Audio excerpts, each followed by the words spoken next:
ఓం అరుణాచలేశ్వరాయ నమః. మనము గిరి ప్రదర్శన చేయటం అంటే ఒక గొప్ప వరం అండి. ఎందుకంటే ఎన్నో కోటి జన్మల పుణ్యం మనకు లభిస్తుంది.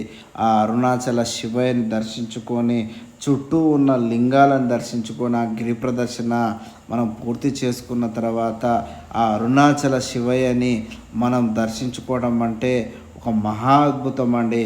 ఎందుకంటే అరుణాచలంలో ప్రతిదీ ఒక అద్భుతం అండి. మనం ఆ గుడి లోపలికి వెళ్ళిన తర్వాత కానీ రమణాశ్రమం కానీ ఇవన్నీ చూస్తే మనకి ఎన్నో జన్మల పుణ్యం వస్తుందండి. గుడి లోపలికి వెళ్ళిన తర్వాత ఒక చెట్టు మీద 9 మంది ఋషులు తపస్సు చేస్తూ బల్లి రూపంలో ఉంటారండి. ఆ చెట్టును దర్శించుకొని పిల్లలు లేని వారు కూడా అక్కడ ముడుపులు కట్టుకుంటే పిల్లలు కలుగుతారండి.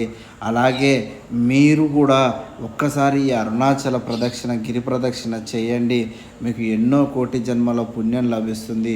మీకు ఈ వీడియో నచ్చితే ఒక లైక్ చేసి సబ్స్క్రైబ్ చేసి షేర్ చేయండి. ఓం అరుణాచల